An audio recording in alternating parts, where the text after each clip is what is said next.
Good evening friends, कैसे हैं भाई आप लोग अच्छे होंगे भाई। तैयारी आप लोग का बहुत बिंदास तरीका से चल भी रहा होगा। तो फ्रेंड्स, हम तो आप लोगों के लिए कितना मेहनत से फ्रेंड्स जो है प्रश्न लुसेंट और एनसीईआरटी के तैयार कर कर लाते हैं। और डेली आप लोगों की जो है फ्रेंड्स क्लास लेने का हम प्रयास करते हैं। डेली क्लास होता है, रिकॉर्डेड क्लास भी होता है और लाइव क्लास भी होता है, जो शाम की 7 बजे से लाइव क्लास चलती है। तो फ्रेंड्स, आज तो बात करेंगे हैप्पी संक्रांति सभी मेरे प्यारे दोस्त साथियों को। और आप लोग जो है इस जो हैप्पी संक्रांति है इसे आप लोग अच्छे से भी मना रहे होंगे फ्रेंड्स, ठीक है। तो आइए हम लोग अपनी क्लास को स्टार्ट करेंगे फ्रेंड्स। और आज की देखेंगे प्रश्न जो होंगे बहुत धमाकेदार होंगे एग्जाम के पॉइंट ऑफ व्यू से। मिक्स कंटेंट की तरह हम लोग बात करेंगे। सेट जो होगा हम लोग का 10 नंबर का सेट है, ठीक है। क्लास की बात करेंगे, हम लोग का क्लास जो है ना फ्रेंड्स, आज छठवां क्लास है, ठीक है। ये जितने सारे प्रश्न होते हैं भाई लुसेंट और एनसीईआरटी के क्लास कराते हैं फ्रेंड्स। और 50 प्रश्न भाई हम आप लोगों के लिए डेली लेकर आते हैं, कराते हैं। तो ये सारे प्रश्न जो होता है फ्रेंड्स सेट करने में बहुत ज़्यादा टाइम भी लगता है। एक एक चीज़ ध्यान में रखते हुए जो है फ्रेंड्स प्रश्नों को सेट किया जाता है। तो आइए स्टार्टिंग करते हैं हम लोग अपनी क्लास को कि फर्स्ट नंबर प्रश्न को देखिए। यहाँ पे आप लोग प्रश्न देख सकते हैं कि हेलिना रक्षा उपकरण को किस देश ने विकसित किया है। बहुत बढ़िया प्रश्न है फ्रेंड्स। हेलिना रक्षा उपकरण की बात किया गया, ठीक है। तो यहाँ पे दिया बात करेंगे, जो सही आंसर होगा भारत। याद रखना होगा फ्रेंड्स, जो ऑप्शन नंबर ए दिया गया है ना, ये मेरे भाइयों सही जाएगा। हेलिना रक्षा उपकरण को जो है अपना देश जो भारत न है इसको विकसित किया है, ओके। तो यहाँ पे ए ऑप्शन को सही करिएगा। आगे बात करेंगे फ्रेंड्स, यहाँ पे जो सेकंड प्रश्न है कि निम्नलिखित में से कौन सा जो है सुमेलित नहीं है। यहाँ पे गलत पूछा गया है कि भाई यहाँ पे कौन सा सुमेलित फ्रेंड्स यहाँ पे नहीं हो जाएगा, ठीक है। यहाँ पे अगर सुंदरबन की बात करेंगे तो सुंदरबन कहाँ पे है भाई, तो सुंदरबन पश्चिम बंगाल में, ये तो सही दिया गया है। भीतरकनिका की बात करेंगे तो भीतरकनिका कहाँ पे हो जाएगा, उड़ीसा में हो जाएगा। ये भी फ्रेंड्स जो हो जाएगा यहाँ पे, ये भी ऑप्शन सही जाएगा। पीताम्बरा की बात करेंगे, पीताम्बरम यहाँ पे जो है बरम तमिलनाडु हो जाएगा, बिल्कुल सही जाएगा। अगर यहाँ पे बेबनाड की बात करेंगे ना फ्रेंड्स, यहाँ पे कर्नाटक दिया गया, ये भाइयों गलत जाएगा। जो कि आप लोग देख सकते हैं प्रश्न में भी पूछा गया है कि यहाँ पे कौन सा सुमेलित नहीं है, कौन सा ऑप्शन यहाँ पे गलत है। तो फ्रेंड्स यहाँ पे डी ऑप्शन जो है ना फ्रेंड्स, ये गलत जाएगा। आगे देखेंगे तीसरा जो प्रश्न है मेरे भाइयों कि किस बंदरगाह को कॉफी बंदरगाह के नाम से जाना जाता है। किस बंदरगाह को कॉफी बंदरगाह के नाम से जाना जाता है, तो उस बंदरगाह का नाम है सैटोस, ठीक है। यहाँ पे जो देख रहे हैं ना भाई बी ऑप्शन में, ये मेरे भाई सही जाएगा। सैटोस जो बंदरगाह है इसे कॉफी बंदरगाह के रूप में इसको जाना जाता है। तो यहाँ पे राइट आंसर बी सही जाएगा। और मेरे प्यारे साथियों, आप लोगों से एक रिक्वेस्ट है कि अगर आप लोग इस चैनल से जुड़ रहे हैं तो फ्रेंड्स आप लोग इस फैमिली को सपोर्ट कीजिए। आप लोग ही हैं इस फैमिली को बड़ा करने में जो है अपना पूरा योगदान जो है दे सकते हैं। तो फ्रेंड्स आप लोग चैनल पर नए हैं तो जरूर सब्सक्राइब कर लीजिए। और ग्रुप में ये सारे जो लेक्चर होते हैं ये सारे इंपॉर्टेंस होते हैं, और भी भाइयों के पास पहुंचाने में मदद करिए, जिससे वो लोग भी अच्छे तरीका से भाई पढ़ सकें, उनको भी लुसेंट और एनसीईआरटी के प्रश्न जो है साथियों मिल सके। क्योंकि बहुत सारे साथी लुसेंट और एनसीईआरटी के प्रश्नों को नहीं कर पाते हैं अपने से, ठीक है। आगे बात करेंगे यहाँ पे राष्ट्रीय पोषण संस्थान कहाँ पे स्थित है। तो राष्ट्रीय पोषण संस्थान हैदराबाद में है। कहाँ पे है भाई, हैदराबाद में, ठीक है। तो डी ऑप्शन सही जाएगा। 5 की बात करेंगे भाई, यहाँ पे 5 नंबर प्रश्न है कि कौन सुमेलित नहीं है। फिर उसी के जैसा यहाँ पे प्रश्न आ गया है भाई कि कौन सा सुमेलित नहीं है। तो यहाँ पे देखेंगे रेनेटिंग की बात किया है पनीर, ये बिल्कुल सही है।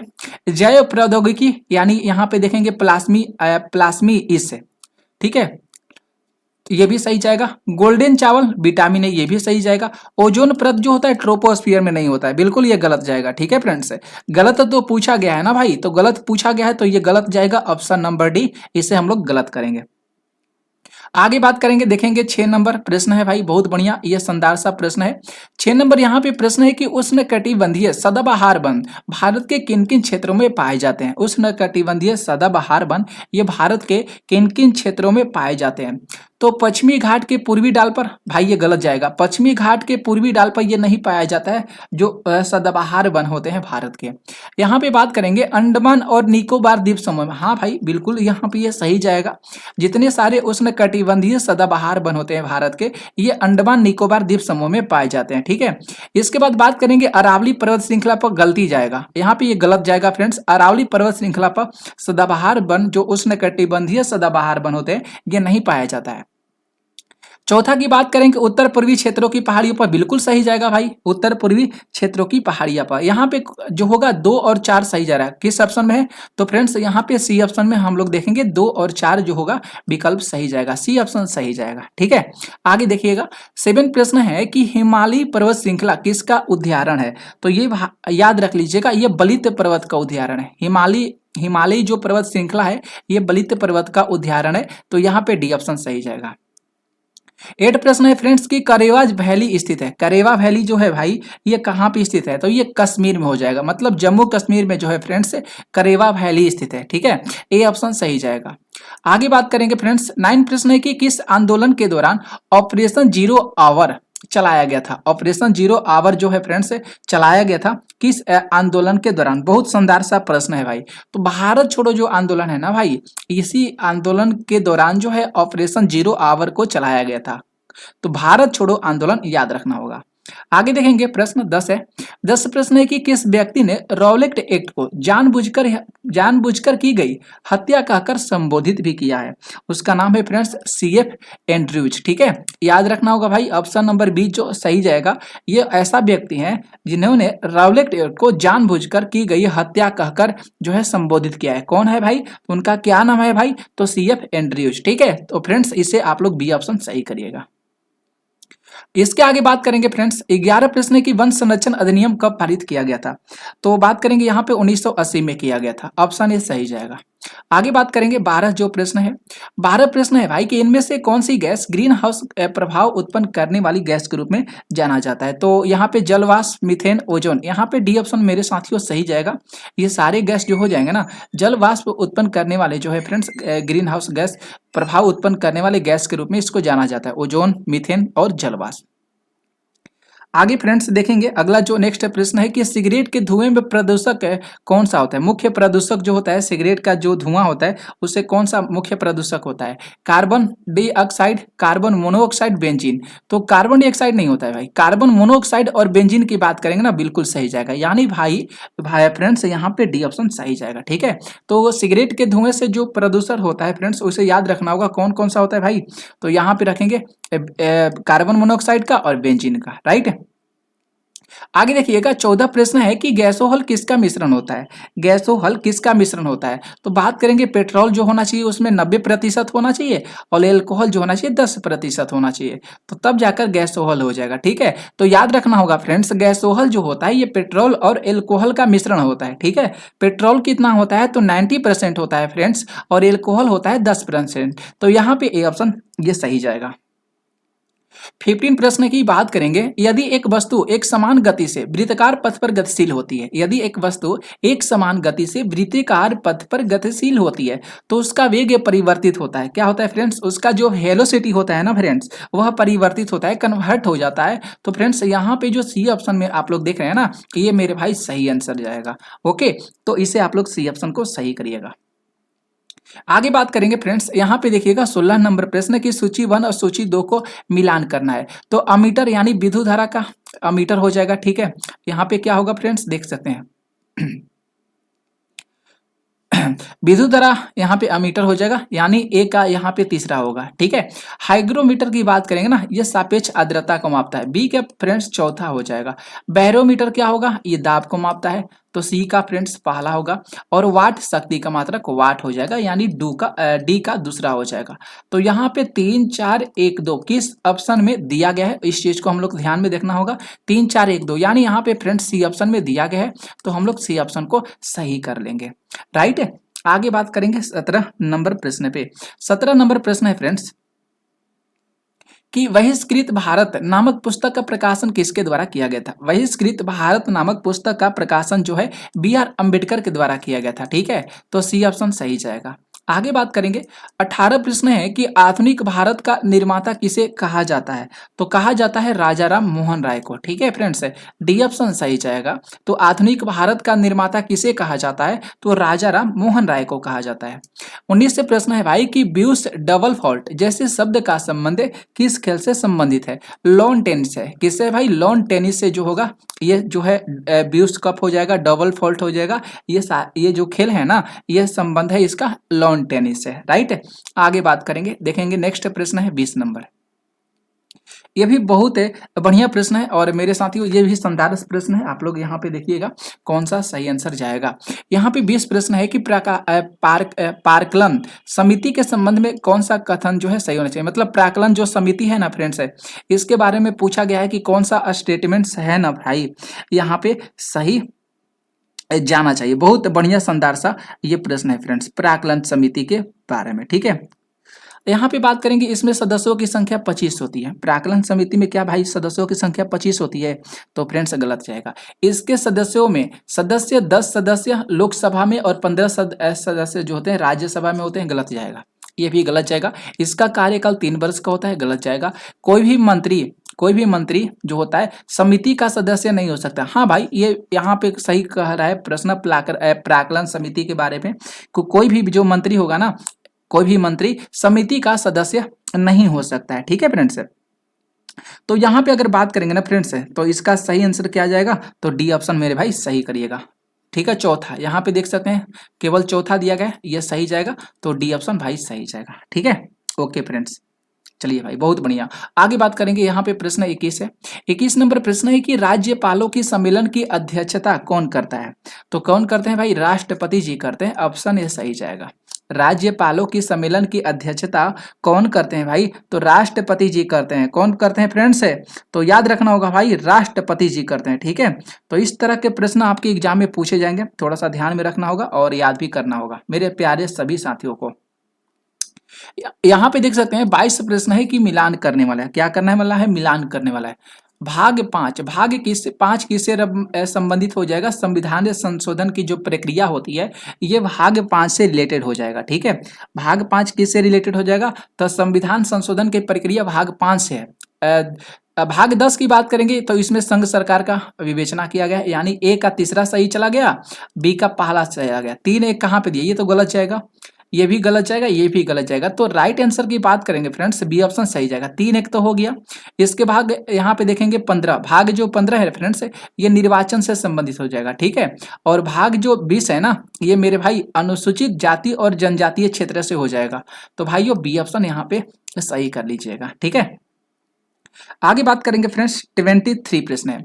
23 प्रश्न देखिएगा यहाँ पे 23, अरे भैया ये क्या हो गया? 23 प्रश्न है कि आयरलैंड के संविधान से भारतीय संविधान में लिया गया है। आयरलैंड का जो संविधान है इसके संविधान से भारतीय संविधान में क्या क्या लिया गया है? तो राज्य के नीति निर्देशक सिद्धांत को लिया गया है। बिल्कुल सही बात है भाई, बहुत बार आप लोग को भी बताए हैं हम। राष्ट्रपति की जो निर्वाचन पद्धति है इसको भी लिया गया है। राज्यपाल के लिए सदस्यों का जो नामांकन होता है ये आयरलैंड के संविधान से लिया गया है। ए भी सही जाएगा, बी भी सही जाएगा, सी भी सही जाएगा। तो यहाँ पे जो उपयुक्त ऑप्शन जो डी में दिया गया है ना भाई, इसे हम लोग सही करेंगे, डी ऑप्शन सही जाएगा। आगे देखेंगे 24 प्रश्न है। 24 नंबर प्रश्न है कि निम्नलिखित में से कौन सा अनुच्छेद उच्च न्यायालय को अभिलेखनीय न्यायालय का दर्जा देता है? तो आर्टिकल 215 देता है। कौन देता है फ्रेंड्स? आर्टिकल 215 देता है। कहाँ पे है भाई? तो बी ऑप्शन में दिया गया है। तो इसे फ्रेंड्स हम लोग कर लेंगे सही आंसर। ठीक है, तो उच्च न्यायालय की जो अभिलेखीय न्यायालय का दर्जा होता है ना, आर्टिकल 215 के है, आर्टिकल 215 है। ठीक है, तो फ्रेंड्स याद रख लीजिएगा। नेक्स्ट देख लीजिएगा अगला जो यहाँ पे प्रश्न है 25 नंबर प्रश्न है कि भारत का संविधान किस प्रकार का है? तो भारत का संविधान एकात्मक, विशेषात्मक, संघात्मक हो जाएगा। तो देख सकते हैं ना यहाँ पे सी ऑप्शन में दिया गया है, साधारणतः, एकात्मक और विशेष स्थिति में संघात्मक। राइट आंसर सी सही जाएगा। प्रश्न देखेंगे 26 नंबर प्रश्न है कि भारत का संविधान कहता है कि अवशिष्ट अधिकार किसके पास रहेगा? भारत का संविधान जो हम लोग का अपना देश का संविधान है, ये भाई सीधा सा बात कर रहा है कि अवशिष्ट अधिकार किसके पास होता है? तो संघ की संसद के पास रहेगा। किसके पास? यानी पार्लियामेंट के पास रहेगा। तो सी ऑप्शन मेरे भाई सही जाना चाहिए। ठीक है, आगे बात करेंगे 27 प्रश्न है कि किस प्रस्ताव को पारित किए जाने पर मंत्री पद को इस्तीफा देना पड़ता है? तो बात करेंगे फ्रेंड्स अविश्वास प्रस्ताव जो पारित होता है ना, तो वहां पे मंत्री पद को सीधा सा इस्तीफा देना पड़ता है। सी ऑप्शन सही जाएगा। अगर बात करेंगे 28 नंबर प्रश्न पे, लोक लेखा समिति से इस तथ्यों के बारे में सही पूछा गया है कि सही कौन सा है। तो इसमें 22 सदस्य होते हैं, 22 मेंबर होते हैं लोक लेखा समिति में। बिल्कुल हाँ भाई, बिल्कुल सही जाएगा। इसमें राज्यसभा के 15 सदस्य होते हैं। नहीं भाई, राज्यसभा के 15 सदस्य नहीं होते हैं। इस समिति के सदस्यों को प्रतिवर्ष आनुपातिक प्रतिनिधि के आधार पर चयन किया जाता है। हाँ भाई, बिल्कुल चयन किया जाता है। तो भाइयों याद रख लीजिएगा, लोक लेखा समिति में 22 मेंबर होते हैं। कितने होते हैं भाई? लोक लेखा समिति में 22 मेंबर होते हैं, ठीक है। और इस समिति के सदस्य जो भी मेंबर होते हैं, इनको प्रतिवर्ष आनुपातिक प्रतिनिधि के आधार पर चयन किया जाता है। पहला और तीसरा भाई सही जा रहा है। कहां पे है? तो ऑप्शन ए में दिया है, ऑप्शन ए सही करिएगा। नेक्स्ट देखिएगा, यहाँ पे 29 प्रश्न है कि गिल्ट एजेंट मार्केट निम्नलिखित में से ये किससे संबंधित है? ये जो है सरकारी प्रतिभूतियों के जो व्यापार है ना फ्रेंड्स, ये इससे संबंधित हो जाएगा। गिल्ट एजेंट जो मार्केट है, ये सरकारी प्रतिभूतियों के व्यापार से रिलेटेड है। तो सी ऑप्शन सही जाएगा। आगे देखिएगा, प्रश्न 30 है कि चालू खाते के संदर्भ में किस वर्ष रुपए को पूर्ण रूप से परिवर्तनीय घोषित कर दिया गया था? तो 1994 में। कब फ्रेंड्स? 1994 में पूर्ण रूप से परिवर्तनीय घोषित कर दिया गया था, ठीक है। तो किस ऑप्शन में है? तो डी ऑप्शन में दिया गया, ठीक है। तो यहाँ पे भाई डी ऑप्शन को सही करेंगे। आगे बात करेंगे 31 नंबर प्रश्न पे कि डायामेटिना गर्त है। डायामेटिना गर्त जिसको खाई बोला जाता है, किस महासागर में पड़ता है? तो हिंद महासागर में है। कहाँ पे है भाई? हिंद महासागर में। तो 20 सही जाएगा। यहाँ पे बात करेंगे 32 नंबर प्रश्न पे फ्रेंड्स की बरमूडा त्रिभुज का त्रिकोण किस महासागर में स्थित है? तो जो उत्तरी पश्चिमी अटलांटिक महासागर है, वहीं पे बरमूडा ट्रायंगल देखने को मिलता है फ्रेंड्स से। तो सी ऑप्शन सही जाएगा, उत्तरी पश्चिमी अटलांटिक महासागर। आप लोग इस पर एक मूवी भी है, यही मूवी है बरमूडा ट्रायंगल। आप लोग यूट्यूब पर सर्च करिएगा तो मिल जाएगा। बहुत बढ़िया मूवी है, ठीक है, आप लोग उसको देख सकते हैं। यहाँ पे 33 की बात करेंगे, आग्नेय चट्टान ग्रेनाइट का रूपांतरित होता है। आग्नेय चट्टान ग्रेनाइट का रूपांतरित होता है तो नीस का होता है। किसका फ्रेंड्स? नीस का, ठीक है। बी ऑप्शन सही जाएगा। आगे देखेंगे 34 प्रश्न है कि अंतरिम सरकार में मुस्लिम लीग के कितने प्रतिनिधि को शामिल किए होते हैं? कितने प्रतिनिधि जो होते हैं शामिल हुए होते हैं? बहुत बढ़िया प्रश्न, झकास है। तो 5 होते हैं। कितना भाई होते हैं? 5। याद रखना होगा, अंतरिम सरकार में जो मुस्लिम लीग होते हैं, इसमें 5 प्रतिनिधि जो होते हैं शामिल होते हैं। इसके आगे बात करेंगे, अनवार ए सुहाइली किसका फारसी अनुवाद है? बहुत बढ़िया प्रश्न है ये भी।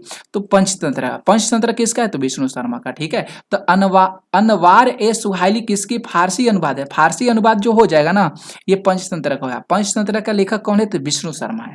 आगे बात करेंगे 36 से प्रश्न है कि भारत में प्रिंटिंग प्रेस का आगमन किस देश के देन से माना जाता है? प्रिंटिंग के प्रेस का आगमन, ठीक है फ्रेंड्स। तो बात करेंगे पुर्तगालियों का देन है। किसका देन है भाई? तो पुर्तगालियों का देन है। आगे देखिएगा 37 प्रश्न है फ्रेंड्स, यहाँ पे देख सकते हैं कि राजा राम मोहन राय की मृत्यु के पश्चात ब्रह्मा समाज का नेतृत्व किसके द्वारा किया गया था? तो देवेंद्रनाथ टैगोर के द्वारा। बी ऑप्शन में दिया गया है ना भाई, बी ऑप्शन में दिया गया है। तो राजा राम मोहन राय की जो मृत्यु के पश्चात, मतलब पहले ब्रह्मा समाज के जो ब्रह्मा समाज का नेतृत्व किया गया था, देवेंद्रनाथ टैगोर के द्वारा किया गया था, ठीक है। आगे बात करेंगे, यहाँ पे 38 नंबर जो है फ्रेंड्स देख लीजिएगा, 38 नंबर प्रश्न यहाँ पे निम्नलिखित है, ठीक है। निम्नलिखित में से किन व्यक्तियों ने द्वितीय गोलमेज सम्मेलन में भाग लिया है?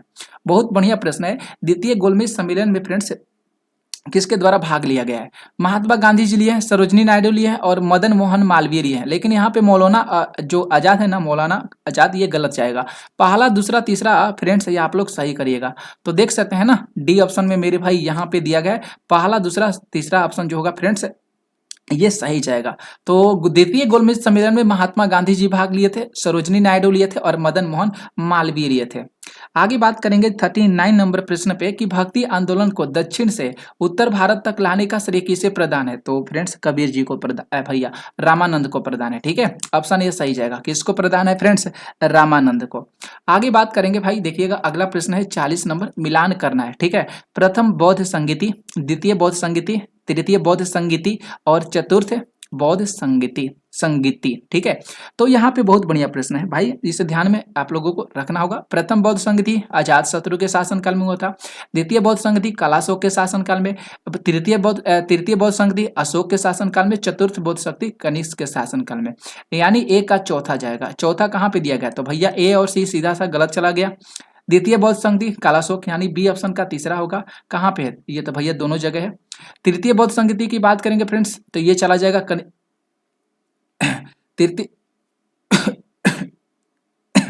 तृतीय बौद्ध संधि यानी कालाशोक के शासनकाल में, यानी सी का दूसरा जाएगा। 4 3 2 यहाँ पे फ्रेंड्स बी ऑप्शन सही आप लोग कर लीजिएगा। ठीक है फ्रेंड्स, बी ऑप्शन सही जाएगा। 41 नंबर प्रश्न है कि गांधी जी के निम्नलिखित आंदोलन को कालक्रम के अनुसार व्यवस्थित करना है। गांधी जी के निम्नलिखित आंदोलन को कालक्रम के अनुसार व्यवस्थित करना है। असहयोग आंदोलन, रौलक डे, खेड़ा आंदोलन और अहमदाबाद मिल हड़ताल। ठीक है, तो पहले तो अहमदाबाद मिल हड़ताल हुआ था। ठीक है फ्रेंड्स, पहले चौथा जाएगा सही। इसके बाद खेड़ा आंदोलन, रौलक डे और असहयोग आंदोलन, यानी यहाँ से नीचे से चला जाएगा। ठीक है, नीचे से ऊपर चलेंगे तो ये सही जाएगा। 4 3 2 1 ऑप्शन नंबर देख सकते हैं ना फ्रेंड्स, डी ऑप्शन में दिया गया है, तो भाई इसे सही करिएगा। 4 3 2 1 सही जाएगा। ओके फ्रेंड्स, आगे बात करेंगे। यहाँ पे 42 प्रश्न है कि नाभिक के अलावा कोशिका के किस कोशिकांग में डीएनए होता है? तो माइटोकॉन्ड्रिया में होता है। किस में होता है डीएनए? तो फ्रेंड्स माइटोकॉन्ड्रिया में होता है, तो डी ऑप्शन सही जाएगा। आगे बात करेंगे। 43 प्रश्न है कि किन गुणों में हार्मोन में एंजाइम से भिन्न होते हैं? कौन सा ऐसा प्रॉपर्टीज होता है जिसमें हार्मोन में एंजाइम जो होते हैं भिन्न होते हैं? ये सभी प्रोटीन में नहीं होते हैं। सीधा सी बात है, यहाँ पे जो हो जाएगा ये सभी प्रोटीन में नहीं होते हैं। डी ऑप्शन भाई सही जाएगा। तो आप लोग देख रहे हैं ना फ्रेंड्स, किस किस टाइप का प्रश्न है। आप लोग को हर जगह से प्रश्न देखने को मिल रहा है। सारे प्रश्न भाई इंपॉर्टेंट है, एनसीईआरटी और लुसेंट का ही है भाई, अलग से कोई नहीं है। 44 प्रश्न है कि जिसमें से कौन सा रोग विटामिन ए की कमी के कारण होता है? तो जीरोफ्थिलिया की बात करेंगे ना फ्रेंड्स, बी ऑप्शन में जो दिया गया ये विटामिन ए की कमी से होता है, तो भाइयों यहाँ पे बी ऑप्शन सही जाएगा। 45 प्रश्न की बात करेंगे कि एक बायोटेलिक जिसमें अल्ट्रासोनिक ध्वनि का उपयोग किया जाता है वह कौन सा होता है? जो फ्रेंड्स बहुत बढ़िया प्रश्न है, तो सोनोग्राफी होता है। कौन सा होता है? सोनोग्राफी होता है। इसके आगे बात करेंगे 46 प्रश्न पे, यदि लोलक की लंबाई 4 गुनी कर दी जाती है तो लोलक के झूलने की अवधि पर क्या प्रभाव पड़ेगा? वह दुगना हो जाता है। क्या होता है फ्रेंड्स? दुगना। यदि लोलक की लंबाई 4 गुनी कर दी जाती है तो लोलक के झूलने की अवधि जो होती है दुगनी होती है। फ्रेंड्स बी ऑप्शन सही जाएगा। कैसी होती है भाई? दुगनी होती है। आगे बात करेंगे 47 नंबर प्रश्न पे कि वायु अंगार गैस में मुख्य घटक कौन कौन से होते हैं? तो यहाँ पे बात करेंगे कार्बन मोनोऑक्साइड होता है, N2 होता है फ्रेंड्स, और कार्बन डाइऑक्साइड होता है। ऑप्शन नंबर ए मेरे भाई सही जाएगा, जो आप लोग देख सकते हैं। 48 प्रश्न है फ्रेंड्स। 48 नंबर प्रश्न है कि इनमें कौन सा हार्मोन पीयूष ग्रंथि में स्रावित नहीं होता है? अरे भैया बहुत बढ़िया प्रश्न है। तो थायराइड जो देख सकते हैं ना, स्टिमुलेटिंग हार्मोन, ये सही होता है। मानव वृद्धि हार्मोन प्रोलैक्टिन होता है, ये भी जो है पीयूष ग्रंथि में स्रावित होता है। लेकिन यहाँ पे कैल्सिटोनिन की बात करेंगे ना फ्रेंड्स, गलत जाएगा। कैल्सिटोनिन फ्रेंड्स ये स्रावित नहीं होता है, डी ऑप्शन सही जाएगा। 49 प्रश्न है कि मादा जनन तंत्र में किसको मुख्य जनन अंग कहा जाता है? तो फ्रेंड्स कहा जाता है डीडा वाहिनी नलिका जो होती है ना फ्रेंड्स, इसी को जो है मादा जनन तंत्र में इसको जनन अंग के नाम से जाना जाता है, डीडा वाहिनी नलिका। ऑप्शन ये सही जाएगा। ओके, इसके आगे बात करेंगे जो अगला जो 50 नंबर प्रश्न है, निम्नलिखित में से कौन सा कार्बोहाइड्रेट पाचन का अंतिम उत्पाद माना जाता है? तो माना जाता है ग्लूकोज को माना जाता है। किसको माना जाता है? ग्लूकोज को माना जाता है। सी ऑप्शन मेरे भाइयों सही जाएगा। तो ये सारे प्रश्न कैसे लगे भाई आप लोग जरूर कमेंट करके बताइएगा। वीडियो को जितना हो सकेगा आप लोगों के पास ग्रुप होगा, मेरे सभी साथियों शेयर भी जरूर कर दीजिएगा। तो आज के लिए थैंक यू।